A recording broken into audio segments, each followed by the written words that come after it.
Bonjour, je m'appelle Franck David Tapiro. J'ai 58 ans depuis le 7 octobre 2023. Je suis publicitaire. Il y a une semaine, on a fait un voyage magnifique avec le KKL France qui a organisé cela, avec de nombreux journalistes et des personnalités, d'ailleurs des politiques aussi, Amine Lakatni, François Pupponi.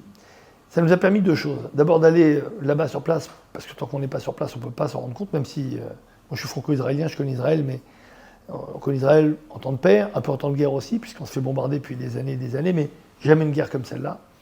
Donc c'est toujours bien d'y aller. D'abord pour témoigner, y aller pour témoigner, et puis pour soutenir.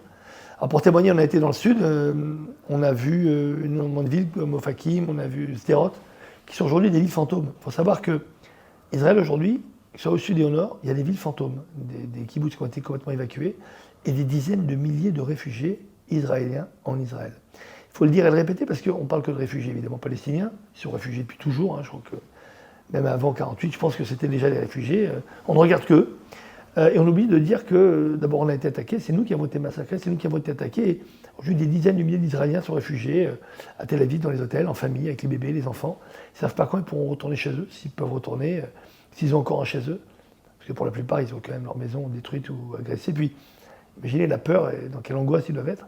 Moi, je les ai vus, on a parlé avec eux. Bon, ce qui est extraordinaire, c'est qu'à la fois, on a pu voir aussi non seulement cette solidarité autour d'eux, mais la solidarité de tout Israël qui s'est ressoudé. C'est vrai qu'Israël a traversé quand même une perturbation inouïe pendant plus de 4 ou 5 ans, avec une division de la société très forte, notamment sur le projet de loi de la Cour suprême, mais qui divisait, parce que d'un côté, il y avait les pro-Bibi, les anti-Bibi. Et vraiment, c'est la première fois qu'Israël subissait une telle diffraction, une telle désolidarisation de la société. Voilà pourquoi il y a eu autant de problèmes, même avec les Arabes israéliens. Donc c'était très compliqué. Et ça aboutit à cette guerre qui, finalement, alors je le dis de façon ironique, merci au Hamas d'avoir su réunir le peuple juif, qui, même s'il a été totalement choqué et sidéré pendant 24 ou 48 heures, s'est ressaisi. Je peux vous dire qu'aujourd'hui, en Israël, les ennemis d'hier sont les amis d'aujourd'hui. Ils sont tous réunis autour de la même cause, survivre, se battre, la tête haute, et l'emporter face au terrorisme. Donc on y a été pour cela, mais in fine, en voulant les soutenir, on s'est rendu compte que c'était eux qui les soutenaient. Parce qu'en repartant, ils nous ont tous dit, vous savez, on espère que ça ne va pas être trop dur pour vous en diaspora. Ce qui est aussi un signe. Ça montre qu'en Israël, on a un sentiment de sécurité bien plus fort que les juifs de diaspora. Et derrière, donc, témoigner aussi, parce qu'il y a tellement de gens aujourd'hui qui passent du révisionnisme de la Seconde Guerre mondiale au révisionnisme, et qui disent que tout ce qui s'est passé le 7 octobre n'est pas vrai, qu'on n'a pas décapité d'enfants, qu'il y a des faux bébés morts, etc., qu'il faut être là-bas pour témoigner. Témoigner aussi en parlant aux gens, et en se rendant compte que la réalité a été terrible. Quand on voit ces maisons dévastées, on en a vu une à Ofakim, où il y a un impact de balles tous les 5 cm, seulement la mezouza est intacte. Donc c'est vrai qu'il y a plein de gens de la diaspora qui me demandent s'ils doivent enlever leur mezouza. Je leur dis non, pas du tout. D'abord parce que ça protège d'abord son appartement, sa maison, mais la copropriété, il faut le dire à tous vos voisins. Et secondement parce qu'on n'a pas le droit de baisser la tête une deuxième fois dans l'histoire du peuple juif. On l'a fait en 1939, 1945, et on a vu où ça nous a menés. Aujourd'hui, on a le devoir de rester digne, fier d'être juif, même de le revendiquer, d'être fort, courageux, mais surtout solidaire. En gros, on est seul, n'oubliez pas qu'on doit être ensemble.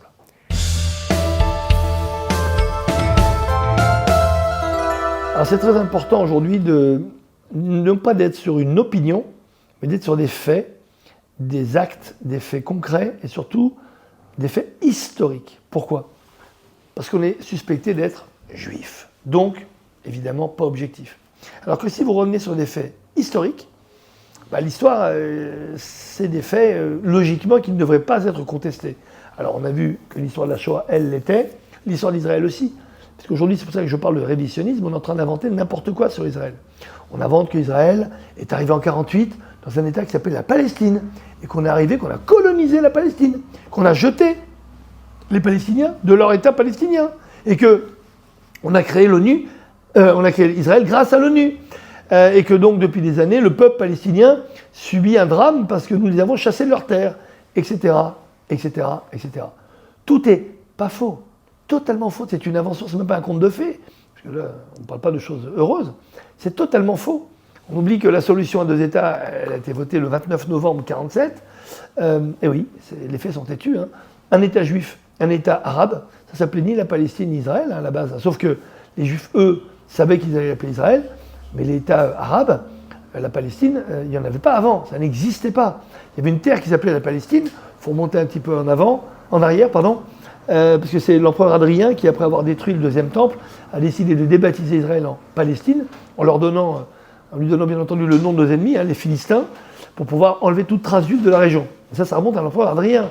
Donc à cette époque-là, c'était les Turcs, juste avant les Anglais, c'était les Turcs qui géraient la Palestine. Ensuite, ce sont les Anglais avec une terre qui s'appelait la Palestine, où il y avait des Juifs depuis des années, des siècles. Il y avait des Juifs, des Arabes, des chrétiens, etc. Mais il ne faut pas oublier que les terrains ont été rachetés depuis le 19e siècle par des grandes familles comme les Rothschild, par le KKL, qui a 120 ans, qui est une très vieille, la plus vieille association écologiste au monde, et qui rachetait les terres. Il n'y a aucune terre qui a été volée aux Arabes. Et même, ils ont fait payer le prix fort, très très fort. Vous pouvez vérifier tout ça, c'est dans les livres d'histoire. On peut se faire checker. Alors que l'opinion, on vous reprochera toujours d'être juif, alors que l'histoire, elle est importante. Donc, il faut toujours riposter sur l'histoire, parce que l'histoire de ce conflit dit tout. Et comme on raconte n'importe quoi au démarrage, à l'arrivée, c'est encore plus n'importe quoi. C'est comme au golf. Si vous avez une erreur de 2 cm sur votre point de départ, c'est à 30 mètres du green à l'arrivée. C'est pareil. Donc il faut revenir au point de départ, reprendre les faits historiques, ne mettez pas d'émotion ni d'opinion, parlez des faits, rien que les faits. Dites que même l'URSS était parmi les 33 pays qui ont voté pour l'État d'Israël et l'État arabe et l'État juif le 29 novembre 1947. Même si les Russes ont oublié ça aujourd'hui, puisqu'ils disent qu'Israël n'a pas le droit de se défendre, car c'est un pays de colonisateurs, c'est faux, puisqu'ils ont voté en 1947 cette résolution à 2 États. Et donc, il faut aussi redire que si l'État arabe n'a pas existé, ce n'est pas à cause d'Israël, mais à cause de ce qui s'est appelé plus tard la Ligue arabe, tous les pays emmenés par la Transjordanie. La Jordanie n'existait pas, c'est comme le Liban, ce sont des pays qui ont été inventés par la suite, entre les Anglais et les Français.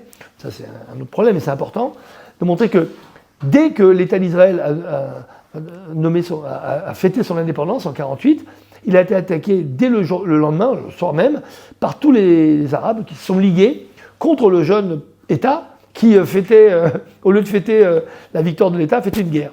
Et ils ont eux-mêmes demandé aux Arabes qui étaient en Palestine, ce qu'on a appelé bien longtemps après, bien plus tard, le peuple palestinien, de fuir pour leur donner le temps de se débarrasser des Juifs, les jeter à la mer. C'est dans toutes les unes de journaux de l'époque, vous pouvez voir, nous voulons jeter les Juifs à la mer, et ensuite ils pourront revenir, bien entendu, une fois qu'ils auront éradiqué tous les Juifs du jeune État d'Israël, pour occuper Israël. Mais ça ne s'est pas passé comme ça. Nous avons gagné notre première guerre en 1948.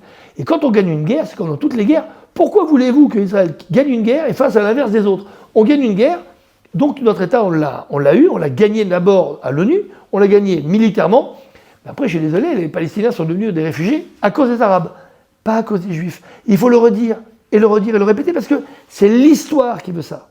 C'est l'histoire. Nous avons acheté, nous n'avons jamais volé, et derrière, ce sont les Arabes qui ont transformé les Palestiniens, qu'on appelait après les Palestiniens, les Arabes de terre de Palestine, en réfugiés.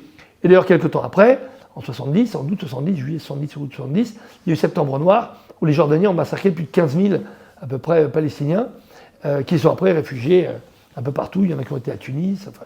Donc, il faut se battre là-dessus, parce que l'histoire, c'est le seul truc qu'on peut vous contester, mais on aura du mal.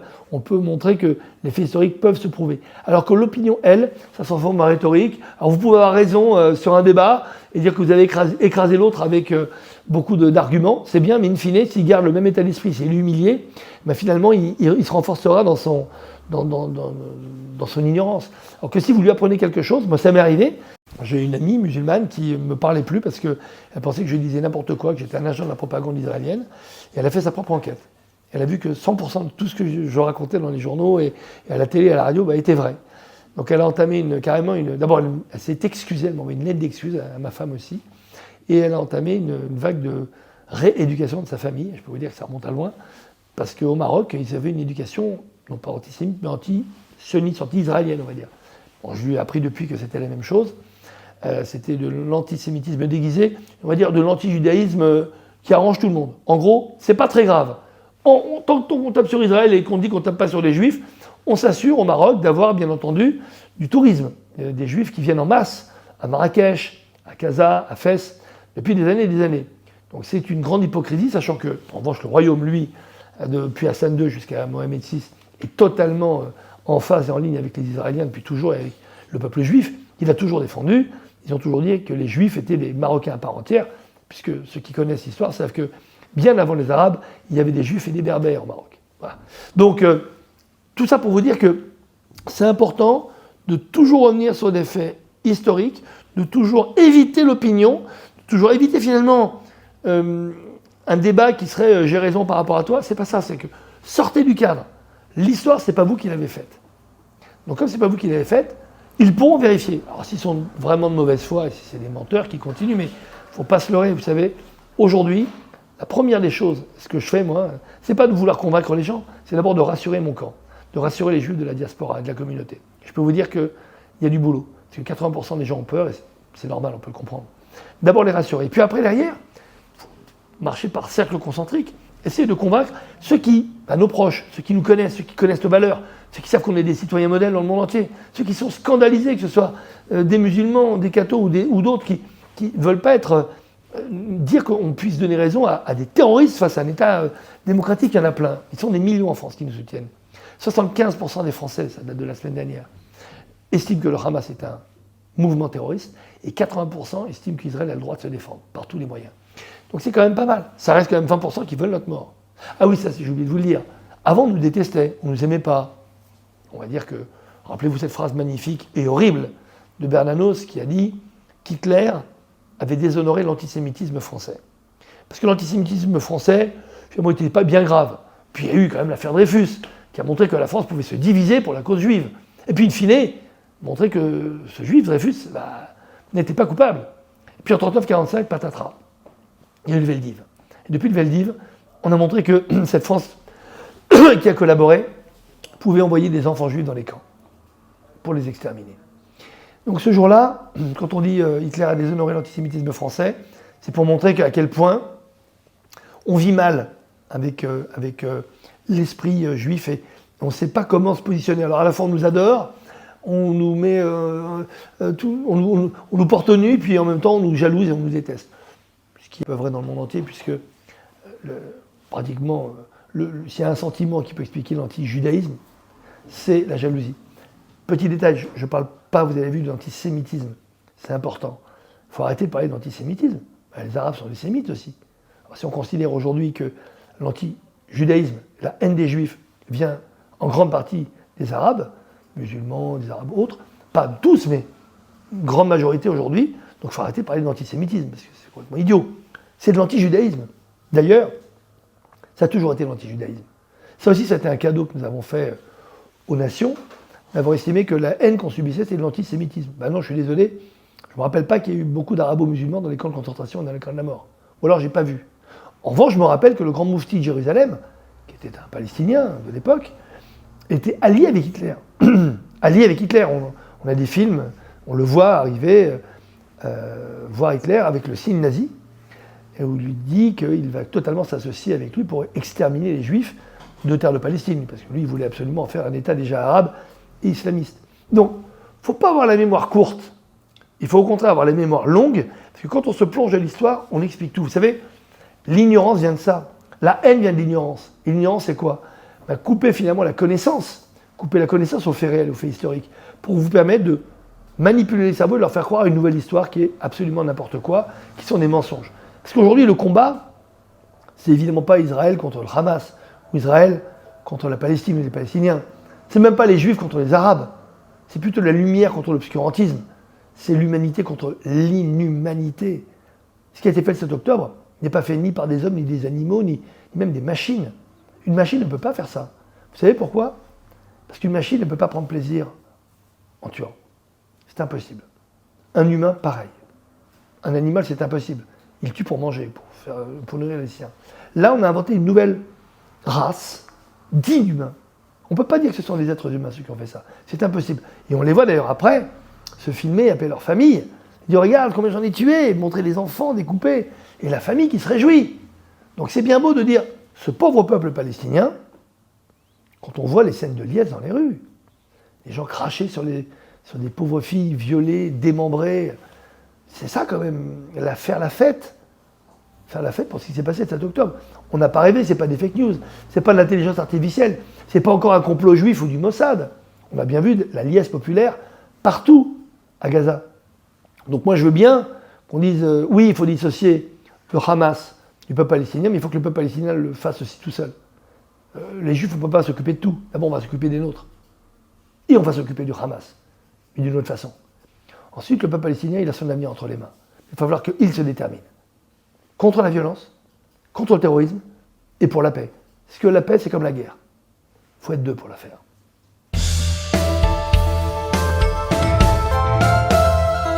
C'est vrai que dès le soir du 9 octobre, que ce soit Arthur ou moi, on a exprimé de plein de façons différentes. Moi, j'ai fait une petite vidéo, Arthur a répondu à TF1, je crois. Et j'ai lancé une chanson, vous savez, mais ils sont où, pour parler des artistes. Alors je l'ai fait de façon sympa et gentille, même si j'étais un peu en colère, parce que ça bouge n'importe où dans le monde. Ah ben, tous les artistes sont là, les Juifs en premier en plus. Ça bouge au Maroc, les Juifs marocains sont là. Ça bouge en Thaïlande, les Juifs marocains sont là. Il y a un tsunami n'importe où.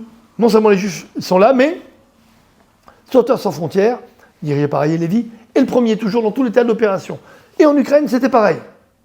Et là, on a le plus grand massacre, le plus grand pogrom depuis la Seconde Guerre mondiale, et il n'y a personne. Je dis personne parce que, inutile de les citer, ils se reconnaîtront. Donc après, évidemment, comme la plupart, je les connais très bien, je ne les ai pas engueulés.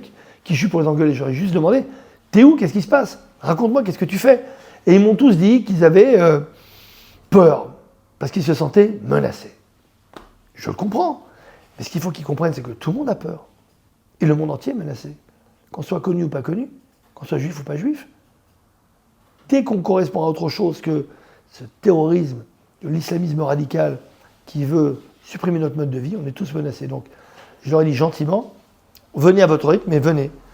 Donc, ok, vous n'allez pas sur les réseaux sociaux, mais venez sur les plateaux. Venez dans les manifestations qu'on organise. Parce que les gens ont besoin de vous voir. Parce que les gens ont peur. Donc, ils se disent, si même vous avez peur, ils auront encore plus peur. Et je suis désolé, quand on est connu, on a un devoir de rendre finalement cette notoriété que le public vous a accordée. Et leur rendre cette notoriété, c'est aussi être là quand ils ne vont pas bien. C'est ça, ils sont là, que vous soyez bien ou pas, que vous alliez bien ou pas, que vous soyez drôle ou pas, parfois ça vous arrive, mais ils sont toujours là. Dites-vous que le public, c'est pareil. Ils ont besoin de vous sentir avec eux tout le temps, quelle que soit la cause.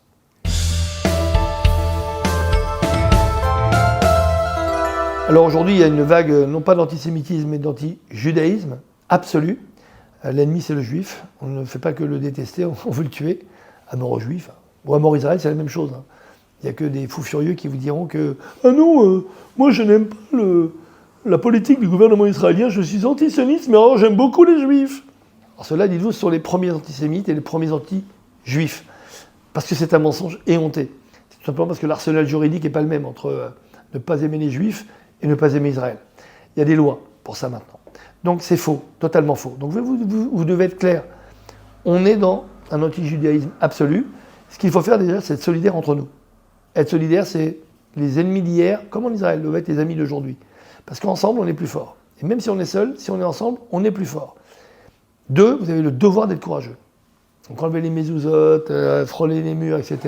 Ça, c'est pendant la Seconde Guerre mondiale, quand on avait marqué juif ici.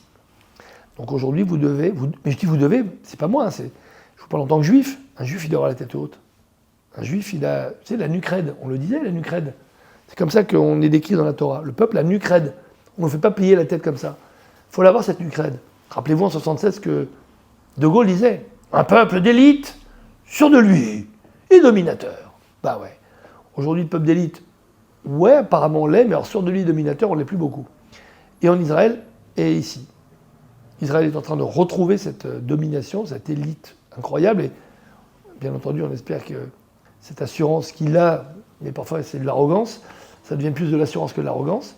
Eux, ils ont compris très vite le tir, ils y vont. Nous, en diaspora, on n'a pas d'armée, mais on est une armée. En gros, on n'a pas d'armée, mais on est plein de soldats, avec plein de talents, plein d'intelligence.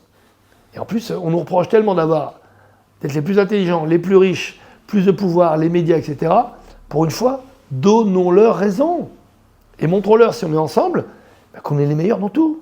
Là, au moins, ils pourront vraiment nous haïr, mais ils auront un peu peur.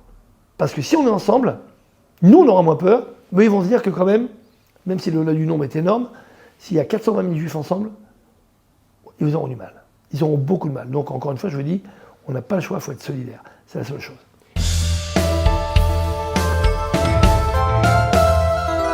Alors aujourd'hui, ce qui est clair, c'est que l'anti-judaïsme vient malheureusement du monde arabo-musulman, qui se ligue comme depuis la nuit des temps pour dire que les juifs, parce qu'il n'y en a pas un qui parle d'Israël et des Israéliens. Si vous parlez un peu arabe ou même si vous ne parlez pas, écoutez, quand il parle, il s'exprime Yehoud, Yehoud, Yehoud. Yehoud, c'est quoi? C'est le juif. Donc on voit bien que la problématique en Israël et partout dans le monde, c'est le juif, c'est pas Israël ni l'Israélien.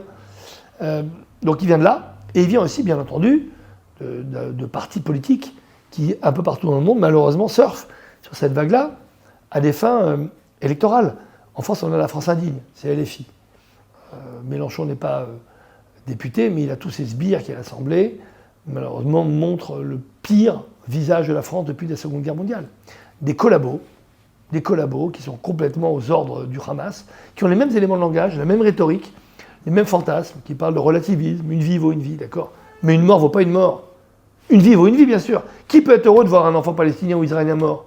Personne. Mais la mort n'est pas la même. Quand on va découper un bébé devant ses parents, et quand il est victime de frappes légales, victime collatérale, parce que le Hamas les garde en bouclier humain, je suis désolé, mais la mort n'est pas la même. Donc la vie est la même, la mort non. Donc il y a plein d'arguments comme ça à sortir. Et puis derrière, regardez ce qui est en train de se passer, c'est qu'on a complètement inversé la culpabilité. C'est qu'on nous massacre, mais on est coupable. Le Hamas, pas du tout. C'est même pas un mouvement terroriste, c'est évidemment des résistants, c'est des petits-fils arabes de Jean Moulin. Je peux vous dire que Jean Moulin, il doit se retourner dans sa tombe comme un ventilateur, quand on entend ça. Donc il y a énormément de choses comme ça qui sont absurdes, ce qui montre qu'aujourd'hui, LFI donne une crédibilité, on va dire une forme de légitimité à la haine. Parce que ce sont des députés quand même, ils pèsent un peu quand même à l'Assemblée, ils sont 80 à peu près, qui balancent des horreurs, qui refusent de dire terrorisme, qui refusent de... Oh, ils disent oui, c'est horrible ce qui s'est passé le 7 octobre, mais la politique israélienne l'explique. Mais tout est de la faute de Netanyahou, bien sûr. Bientôt, on va dire que Netanyahou était déguisé en combattant du Hamas et a tué lui-même les gens dans les kibboutz. Mais il faut se réveiller un peu. Il faut se réveiller. Donc face à cette haine à la fois arabo-musulmane, chapeautée par LFI qui en fait un instrument, pourquoi? Ils veulent des électeurs en plus, il leur manque à peu près 500 000 ou 600 000 pour être au second tour. Dieu nous en préserve. Et donc ils surfent sur l'islamo-gauchisme qu'ils ont inventé, sur le nazislamisme, pour créer des voies supplémentaires. Et ils sont donc complices et collabos du Hamas. Mais il ne faut pas avoir peur de le dire, puisque c'est vrai. Il y a une procédure qui va être en cours, vous allez voir, pour expulser certains, comme Daniel Obono, qui parle de résistance, ou Émeric Caron, qui est incapable de nommer les choses. On parle par exemple, de ministère de la Santé gazaoui. Ça n'a jamais existé. Des chiffres, des morts de Gaza, c'est le ministère de la Santé du Hamas, qui, comme tout le monde le sait, d'une objectivité, d'une honnêteté sans nom. Et eux, c'est simple, il y a toujours la moitié de morts qui sont des enfants. Qui est 1000 morts ou 20 000 morts, vous verrez, la moitié sont des enfants. Mais oui, parce qu'ils disent, faut toucher le cœur des pauvres abrutis qu'on a en France et partout dans le monde, qui s'émeuvent à chaque fois qu'un enfant palestinien tombe, sans voir si, finalement, le Hamas n'est pas responsable derrière. Et comme le coupable assuré, c'est évidemment Israël, donc les Juifs, voilà comment on n'a pas besoin d'apporter la guerre, c'est pas une guerre, le conflit entre Israël et le Hamas. Il est déjà là, puisque le conflit importé, c'est quoi? C'est l'anti-judaïsme, et deuxièmement, c'est la révolution. Eh oui, la France insoumise, et le rêve de Mélenchon, c'est faire la révolution. Comme il n'arrive pas à le faire par les urnes, qu'est-ce qu'il dit? Je vais le faire par importation. Donc il importe la haine, il importe la révolution arabe, et il dit aux musulmans, aux arabo-musulmans de France, vous êtes le nouveau prolétariat. C'est vous qui allez faire votre révolution arabe ici pour que nous puissions faire la révolution, dire la police tue, il faut... Ce qu'il veut, c'est tout casser, Mélenchon. Avec la LFI, je sais pas, vous avez compris. Et ça assure encore une fois sur notre dos. Et nous, comme on est, c'est vrai, les citoyens modèles, là où on est dans le monde, on tue les Juifs, on tue la République. Il n'y a pas de pire aveugle que celui qui ne veut pas voir. Il n'y a pas de pire sourd que celui qui ne veut pas entendre. Donc quand quelqu'un est persuadé que les Juifs sont responsables de tout, on a beau leur expliquer qu'Israël prévient, ils ont envoyé des millions de SMS et d'appels et de tracts à Gaza pour leur demander d'évacuer tel ou tel quartier, telle ou telle maison, etc. ils préviennent avant, etc. Quand on est persuadé que les Juifs tuent, vous savez, c'est comme la police tue, les Juifs tuent. Donc vous avez beau leur montrer, ils ne vous croiront pas. Il faut continuer. On aurait dû être aidé logiquement par l'ONU, mais l'ONU aujourd'hui joue contre Israël. Vous savez que l'ONU quand même a décrété que l'Iran devait rentrer au secrétariat général des droits de l'homme, donc de la femme. Mais comme c'est beau, c'est magnifique. Donc on se dit que l'ONU ne nous défend pas là-dessus. Donc après on se dit peut-être que les associations sur le terrain verront les tracts quand même, des millions de tracts, ça se voit. Il n'y a jamais un tract qui a été diffusé dans la presse, hein. Pas un. Parce qu'on a envie qu'Israël et donc que les Juifs soient coupables. Vous savez, en 39-45, il faut comprendre, encore une fois, c'est de l'histoire. Le monde entier a été coupable de ce qui s'est passé. Parce que la plupart savaient, on fait croire qu'ils ne savaient pas. Et quand on a fait les comptes, il y a 33 millions de morts, mais 6 millions de Juifs, c'est créé une culpabilité énorme. Ça a poussé, c'est vrai, le projet d'Herzl de 1895, Israël, je pense, à se créer en 1948, qu'on le veuille ou non, et de toute façon c'est mon opinion, la Shoah a accéléré les choses, je pense. Donc d'un mal sort un bien, on va dire, mais dans la tête des gens, in fine, ils ont gardé cette culpabilité. Ils n'ont eu de cesse, depuis 1948, de nous faire porter le chapeau pour tout. Alors j'ai porté la kippa, mais elle est large la kippa, on dirait un parachute. Tout ce qui se passait dans le monde, c'était la faute des Juifs. Mais oui, ça leur a permis de se disculper et de pouvoir faire une absolution de leur culpabilité et pouvoir dire aujourd'hui, le sionisme, c'est des nazis. Mais ce qu'il faut leur répondre à ces gens-là, c'est un truc très simple. Il y a une phrase qui résume le sionisme. La colonisation, pas du tout. Puisqu'ils prônent au contraire, c'est un projet socialiste qui prône l'amitié avec les Arabes. J'ai une affiche que je vous enverrai, c'est écrit noir sur blanc. Le sionisme, c'est une phrase. L'an prochain, à Jérusalem. Vous imaginez ? On fait nous des fachos, des exterminateurs, des bourreaux d'enfants et des nazis l'an prochain à Jérusalem. C'est la phrase la plus jolie qui montre cet espoir du peuple juif de pouvoir fêter tous ensemble avec tout son peuple les fêtes à Jérusalem. Et de cela, on en fait un projet nazi ou fasciste. Donc encore une fois, là aussi, il faut revenir à l'histoire, il faut revenir aux racines, il faut revenir à la vérité. Parce que le vrai combat aujourd'hui, et la communication, c'est restaurer la vérité.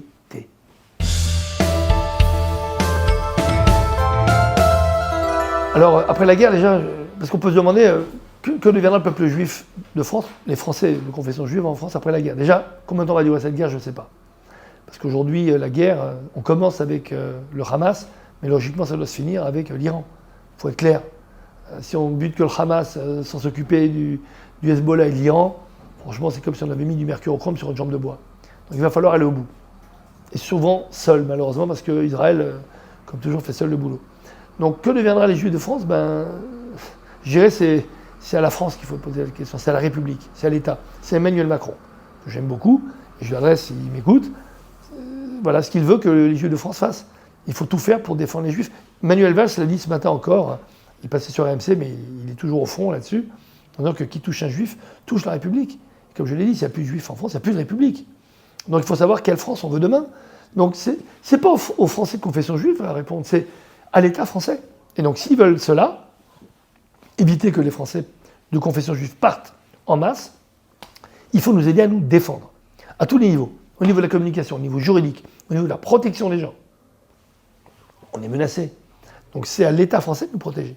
Nous, on se protège aussi, et on va créer une armée de talents, en communication, à plein niveau, au niveau juridique, pour se défendre, en complément de l'État français. On a toujours vraiment des citoyens modèles, on a toujours donné à la France. Maintenant, il faut que la France nous donne aussi en retour ce devoir de nous protéger, premièrement. Moi, je pense quand même que la France doit tout faire pour garder ses Juifs et que les Juifs français doivent tout faire pour y rester. Maintenant, si on sent qu'on est indésirable, les Français vont ailleurs, je ne sais pas où. Bon, il y a la Corse, qui est un bout de France, dans laquelle moi je vais depuis des années. Je peux vous dire, oui, c'est vrai, c'est un bout de terre promise. D'ailleurs, la Corse, n'oublions pas, est le seul endroit au monde qui a été nommé île des Justes. D'habitude, les Justes, c'est des personnes. Mais là, la Corse, dans son ensemble, a été nommée île des Justes. Et je salue mes amis corses parce qu'on se sent vraiment très bien là-bas. Maintenant, on me pose la question, et vous, qu'est-ce que vous allez faire ? Rester au fond ? Vous savez, moi, je n'ai pas réfléchi une seule seconde. C'est mon devoir, pour moi, d'abord, de citoyen de Français de confession juive, d'aller non pas seulement à la défense des Juifs de France, mais à la défense de nos valeurs. Comme Israël qui se bat pour nos valeurs, nous, on a ce même devoir ici. Moi, je ne défends pas les Juifs. Défendre la vie, défendre la vérité, défendre l'humanité, ça parle des Juifs, mais ça parle de tout le monde. Donc c'est notre devoir à tous, et que tous ceux qui me regardent, qu'ils soient juifs ou non, comprennent que on ne peut pas rester neutre. Il faut choisir son camp. Le camp de la vie ou le camp de la mort. Le camp de la mort, on a connu. Donc nous, c'est le camp de la vie. Et j'encourage toutes celles et ceux qui partagent nos valeurs à venir avec nous, dire non au terrorisme. C'est ça l'unique et seul message. C'est pas vive Bibi ou vive le Hamas. Ça, c'est des débiles. C'est des fous furieux qui disent ça. C'est tous ensemble contre le terrorisme. C'est ça le seul et unique message et mot d'ordre. Parce que c'est ça, en fait, les terroristes veulent la fin de notre civilisation, la fin de notre mode de vie, la fin de tout ce en quoi on croit, quelle que soit notre religion. Je parle de croire, c'est au sens de la vie de tous les jours. Ils veulent installer la charia partout. Évidemment, ça ne peut pas avoir lieu si on est fier de nos valeurs et si on est fidèle à notre pacte républicain. Donc, encore une fois, moi, je me bats avec mes moyens. Bon, je sais un peu parler, je vais sur les plateaux, je me bats beaucoup contre ces menteurs comme Karim Zeribi, Émeric Caron, pour ne pas les nommer, pas faire trop de pub non plus. Il faut se battre, parce qu'il faut se battre. Il faut y aller. On a le devoir d'être courageux et de se battre. Donc, on va lancer dans quelques jours, vous allez voir, une vraie armée en termes de communication, de protection, de juridique, une armée de la diaspora. Et tout le monde pourra y participer. C'est une mobilisation générale. On se mobilise en Israël, on va se mobiliser dans la diaspora. Ça fait trop longtemps qu'on se laisse taper dessus. On ne va pas réagir en se planquant, on ne va pas enlever notre mezouza, on va réaffirmer qu'on est juif, fiers de l'être, et surtout, fiers de l'être parce qu'on est des citoyens modèles. En face, non, ils ne le sont pas. Ceux qui crient « à mort Israël », Macron complice, vous croyez que c'est des citoyens modèles? Ceux qui crient mort aux juifs, vous croyez que c'est des citoyens modèles? Parce qu'on crie mort aux juifs, puis on tue les chrétiens, on tue les musulmans. Les musulmans représentent 92% des victimes de l'intégrisme musulman. Eh oui, on tue d'abord les musulmans. Donc à un moment, il faut arrêter de se raconter des conneries. Tout le monde est touché, tout le monde est impacté, tout le monde est menacé. Mais donc on n'est plus nombreux. Donc la logique, c'est que si on se réunit tous et qu'on est tous solidaires, on va se défendre et on va, excusez-moi du mot, les écraser. Parce qu'il n'y a pas d'autre mot. Parce que c'est nous ou eux. Donc ce sera nous. Et pour que ce soit nous, il faut que ce soit ensemble et solidaires. Donc c'est de la logique pure. C'est un vrai combat, à la vie et à la mort. Alors ça pourrait paraître un peu énorme, mais non, c'est ça, c'est à la vie et à la mort. Et je peux vous dire franchement, il est temps de choisir la vie.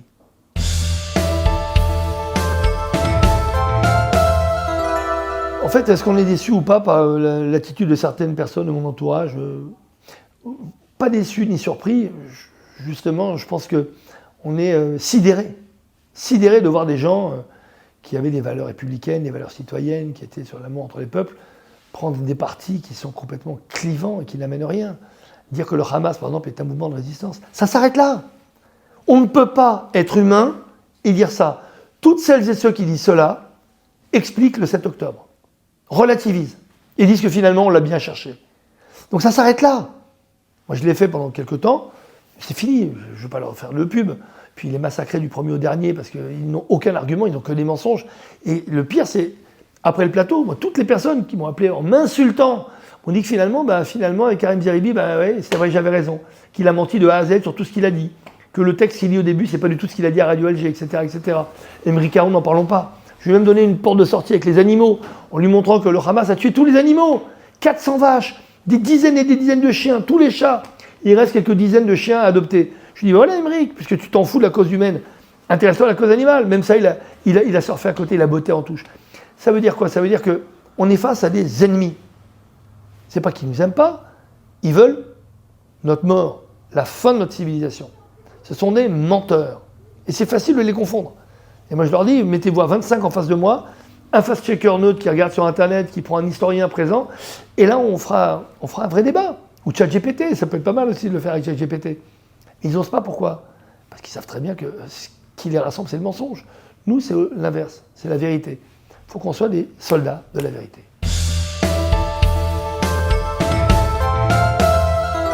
Alors oui, désolé, mais je suis un optimiste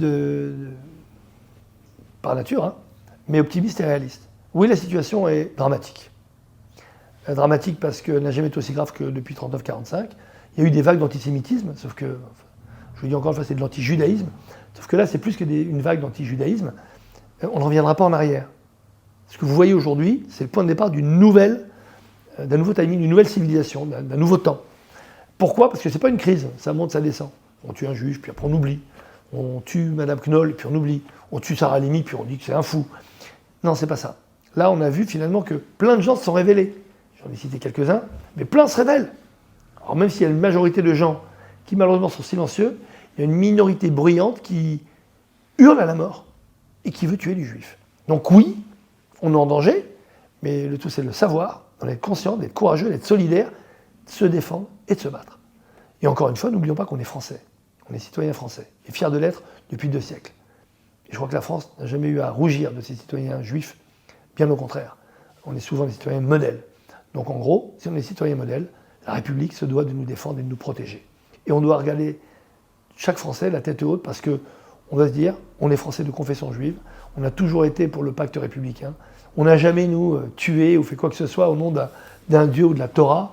C'est exactement l'inverse, ça ne peut pas se passer. On ne fait pas peur quand on voit juif dans le métro, on a plutôt envie d'aller le voir que de se barrer en courant parce qu'on a peur qu'il nous pique notre portable. Depuis quand on a eu peur des juifs? On parle de judéophobie, mais c'est n'importe quoi. Comme l'islamophobie, c'est n'importe quoi. Il n'y a pas de judéophobie, il y a de l'anti-judaïsme. Et pour cela, je dis encore une fois, on n'a pas d'autre option que d'être unis, ensemble, seuls, mais ensemble.